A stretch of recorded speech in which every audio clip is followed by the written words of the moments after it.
Terima kasih Anda masih bersama kami. Saudara, kebakaran hebat terjadi di Jalan Kemayoran Baru, Gang 1, Krembangan, Surabaya. Akibat kebakaran tersebut, sebanyak 6 rumah di permukiman padat penduduk ludes terbakar. Diduga kebakaran ini berasal dari korsleting listrik di salah satu rumah. Api dan asap tebal membumbung di atas rumah yang terletak di perkampungan padat penduduk di Jalan Kemayoran Baru, Gang 1, Surabaya. Api pertama kali muncul di rumah nomor 34A milik Salsa Fitri Andriani. Banyaknya material kayu membuat api sangat cepat membesar dan merembet ke bangunan lain hingga membuat warga panik. Sedikitnya 6 rumah semi permanen ludes dilalap api. Agar api tidak merembet ke rumah lain, warga gotong royong berupaya memadamkan api secara manual. Tak lama petugas pemadam kebakaran tiba di lokasi kejadian.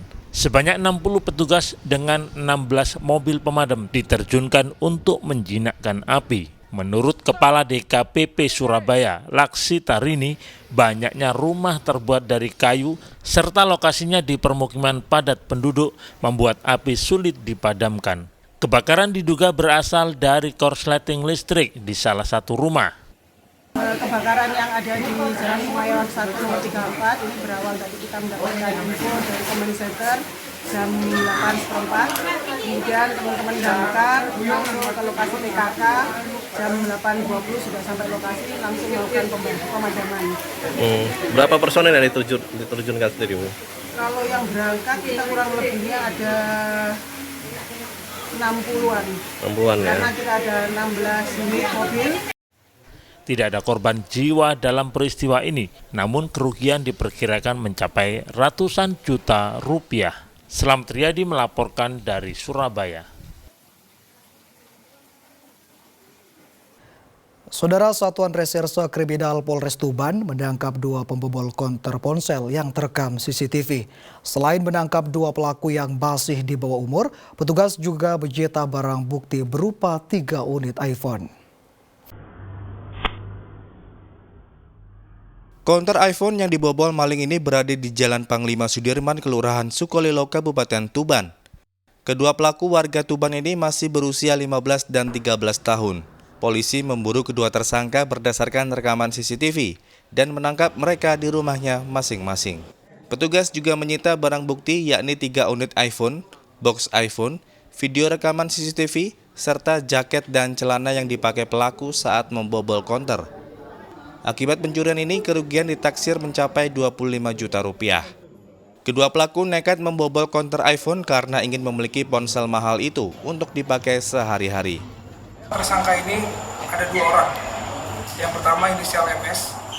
MS umur 15 tahun, Kecamatan Tuban, tinggal. Kemudian inisial RA, usia 13 tahun.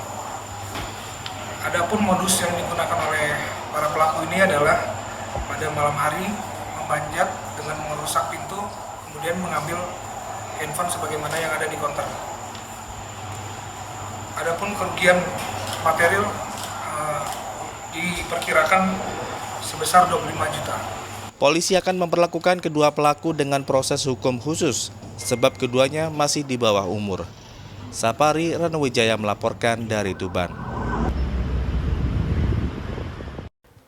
Saudara, 2 orang kurir narkoba tidak berkutik saat digerebek di sebuah rumah kosong di Bangkalan. Satreskrimsus Polres Bangkalan menyita 3 paket sabu-sabu yang belum sempat diedarkan. Dua tersangka pengedar narkoba tersebut masing-masing berinisial RS dan IR. Keduanya digerebek di sebuah rumah kosong di Desa Soket Lau, Kecamatan Teraga, Bangkalan. Polisi yang menggeledah rumah sempat kesulitan menemukan barang bukti narkoba, namun akhirnya aparat menemukan sisa narkoba yang belum sempat diedarkan oleh pelaku. Kepada polisi, kedua kurir narkoba itu mengaku hanya mendapat titipan barang haram sebanyak 12 paket. Namun saat penggerebekan, polisi hanya menemukan 3 paket sabu-sabu. Ini proses penangkapan sama dengan sebelumnya, ada informasi dari warga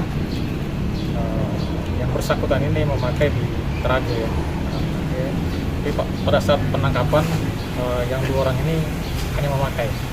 Jadi barang ini didapat dari saudara Sodik. Dijanjikan pekerjaan tapi belum dapat pekerjaan, yang bersangkutan sudah dikasih barang itu untuk digunakan. Ada keterkaitan dengan yang sebelumnya? Ada keterkaitan, ya terkait sama yang kasus sebelumnya. Jadi mungkin hanya makai aja, jadi dikasih sama yang saudara S tadi itu. Pekerjaan sehari-hari apa katanya? Ini kuli bangunan. Keduanya diancam dengan pasal 112 Undang-Undang Republik Indonesia tentang narkotika dengan ancaman hukuman minimal 4 tahun penjara. Polisi ini memburu pemasok narkoba kepada kedua tersangka. Salina Wali melaporkan dari Bangkalan. Teatrikal kolosal Parade Juang di Surabaya menarik perhatian ribuan warga. Informasi selengkapnya saudara akan kami hadirkan untuk Anda sesaat lagi.